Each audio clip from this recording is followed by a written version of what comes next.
Salut tout le monde. Alors je passe à notre deuxième schéma pour présenter la suite des personnages de la famille royale. Je vais essayer de faire plus vite pour ne pas être trop longue. Alors ici au milieu, je vais mettre notre personnage Crayon. C'est qui Crayon?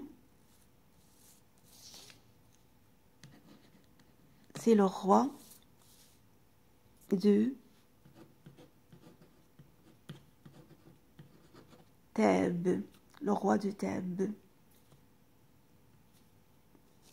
C'est encore qui Crayon? C'est l'époux de la reine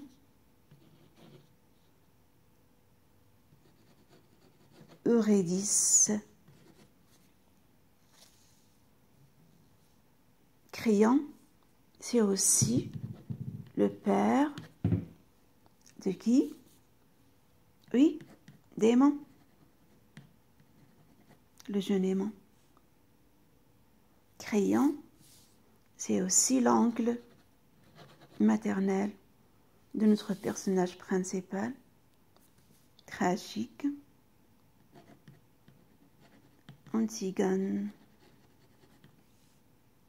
Alors, je peux dire c'est son oncle, mais c'est aussi son beau-père futur. On dit son beau-père futur, puisque le mariage d'Aimant et d'Antigone n'a pas eu lieu. Alors, je passe tout de suite au reste des personnages.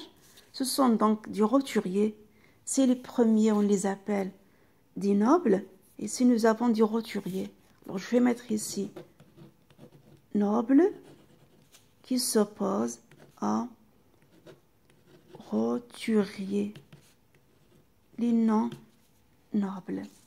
Alors, je vais commencer d'abord par le prologue. Le prologue.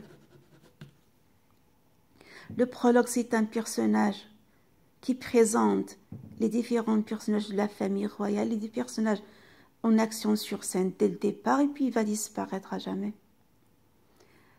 Il correspond à un acteur, mais il correspond également à une scène et à un acte. La scène de l'exposition et l'acte de l'exposition. Le deuxième personnage, c'est la nourrice. La nourrice, c'est la femme qui s'occupe de l'éducation des deux filles après la mort de leur mère, la reine Jocaste. Un autre personnage, c'est le page. Le page. Alors, le page, c'est célèbre dans la tragédie classique. C'est le petit garçon qui accompagne toujours le vieux divin, Thérésias, mais là, on le fait accompagner du roi Crayon, juste pour montrer un rôle dans l'action, c'est-à-dire ça lui permet d'accélérer l'action, puisqu'avec une série de questions que Crayon pose au personnage, il s'adresse indirectement au spectateur concernant la suite de l'action. Mais en même temps, on le montre comme un petit noble qu'on initie à la vie politique.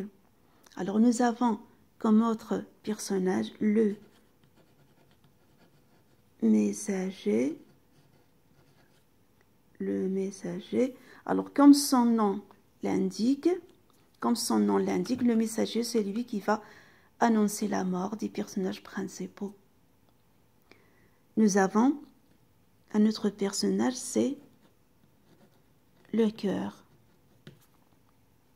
Ici, le cœur est représenté sur scène par un seul acteur, un seul. C'est pas comme dans la tragédie classique, on représente le rôle du cœur par une troupe. Le cœur a plusieurs rôles dans cette pièce, entre autres le porte-parole de l'auteur, c'est lui qui nous définit par exemple la conception de l'auteur sur la tragédie, sur le drame. Alors enfin, nous arrivons aux gardes. Les gardes représentent les personnages qui n'ont aucune relation avec l'action, qui ne s'intéressent pas à la tragédie. C'est comme une façon de dire pour eux que la tragédie, ça concerne que les autres. Ça ne concerne pas les gens roturiers, les gens du peuple, mais en même temps, le fait qu'ils soient les seuls sur scène après la disparition du reste des personnages qui quittent la scène un à un, montre ici symboliquement que les gardes vont être les seuls maîtres de la scène de la vie. Les seuls maîtres de la scène de la vie, malgré leurs défauts, malgré leur manque d'intelligence, malgré leur accoutumance à l'alcool et au jeu de cartes, ils restent les seuls maîtres de la vie. Ça, c'est déjà un indice concernant le théâtre de l'absurde auquel appartient notre fameux Jean Anouilh, le dramaturge français. Voilà donc en gros ce qu'on peut dire à propos de ces personnages. Je vous remercie. À la prochaine vidéo. Au revoir.